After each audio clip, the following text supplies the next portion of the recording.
Before the gods we know, before Olympus, thunder, and divine law, there was only chaos. Imagine not darkness or light, but a formless, silent, endless void. According to the ancient poet Hesiod, chaos was the very first thing to exist. And from this great emptiness, the foundations of reality began to take shape. First, from chaos, came Gaia, the earth herself, solid, eternal, and alive. From Erbodi, the mountains rose, the seas spread across her surface, and above her a new being was born, Cronus, the sky, a vast and endless heaven. With time, the sun, moon, and stars appeared, piercing the darkness and giving the universe its first sense of order. But this new world was not a peaceful one. Gaia and Uranus came together and gave birth to the Titans, a race of powerful, ancient, and unstoppable beings. They were the first generation of divine rulers. Yet, Uranus looked upon his own children with a deep and chilling fear. A prophecy, or perhaps just his own instinct, told him that one of them would one day overthrow him. So, rather than risk his throne, Uranus chose unimaginable cruelty. One by one, as his children were born, he imprisoned them deep within the earth, forcing them back into Gaia's own body, into darkness and pain. Gaia's love for her children turned to anguish, and that anguish curdled into a cold, simmering rage. Se souffrait, and she remembered. Among the imprisoned Titans, there was one who felt his mother's rage more than the others. He was the youngest, the most ambitious. His name was Cronus.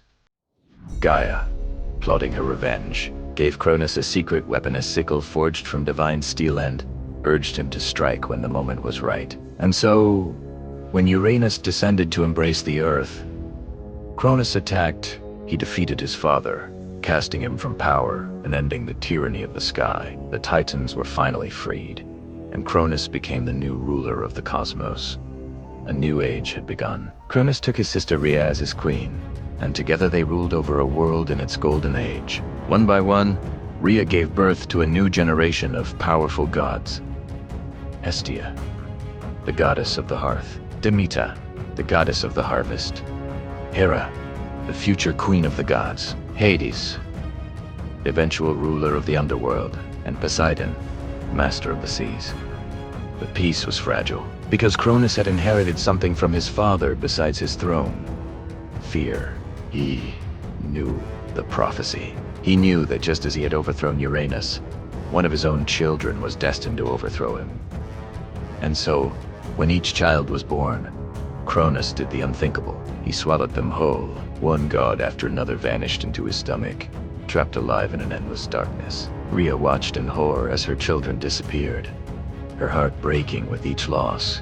Her grief soon turned into a desperate resolve. When she became pregnant for the 6th time, she made a decision. This child would not suffer the same fate. Rhea fled to the remote island of Crete, where she gave birth in secret, hidden away on a sacred mountain.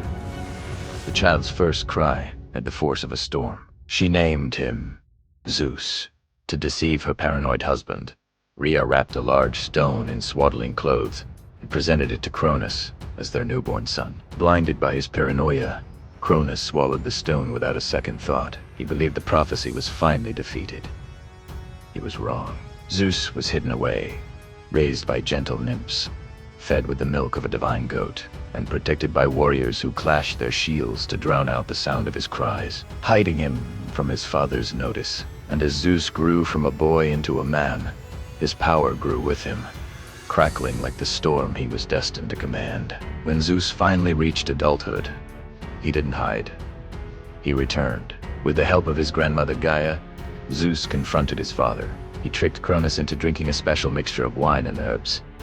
The potion worked instantly. Cronus roared in agony, and one by one, the gods he had swallowed emerged from his body, not as infants, but fully grown, armed, and furious. Hades, Poseidon, Hera, Demeter, Hestia. The children Cronus had tried to erase were now standing before him, ready for war.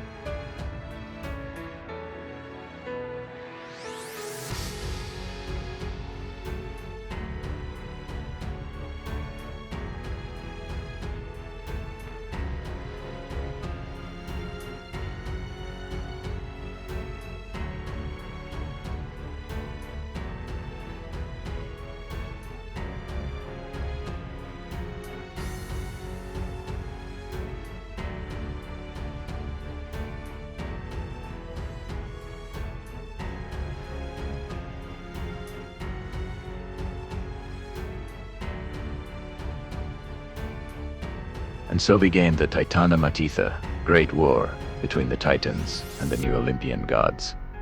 This wasn't a single battle, it was a decade of unimaginable destruction. Mountains were torn from their roots and used as weapons. The seas boiled, the sky itself shook with the force of their conflict. For 10 long years, neither side could claim victory. The universe hung in the balance. Then, Zeus did something no ruler before him had dared. He descended into the deepest parts of the earth and freed the Cyclopes and the 100-handed ones, monstrous beings that his own father had left imprisoned. In gratitude for their freedom, the Cyclopes forged a gift for Zeus. They gave him his greatest weapon, thunder. With lightning bolts in his hands, Zeus returned to the battlefield and changed the course of the war forever. The Titans were finally defeated. Cronus and his allies were cast down into Tartarus, a prison so deep beneath the earth that it was said to be as far from the surface as the sky is above it, a realm of darkness, silent, eternal. But even then, the struggle for power wasn't over. A new threat emerged: the giants, monstrous beings born from the blood of the fallen sky god. They challenged the new gods for control of the world. This war, known as the Titanomachy, was brutal and unforgiving. Yet once again, Zeus led the Olympians to victory. The old powers were finally destroyed. The new order was complete. Zeus became the supreme ruler of the cosmos, king of gods and men. His brother Poseidon claimed the seas as his domain. His other brother, Hades, took dominion over the underworld, and the 12 Olympian gods took their thrones atop Mount Olympus, from where they would watch over the world of mortals. The story of creation, from chaos to the reign of Zeus, is a story of power, fear, and rebellion. But the central lesson is clear. Every ruler fears being replaced. Every new age rises from the ashes of the one before it, and even the king of the gods, the mighty Zeus himself, only rose to power by overthrowing his own father. Thanks for watching. If you enjoyed this journey into mythology, don't forget to like, subscribe, and hit the bell icon for more stories from the ancient world. See you next time.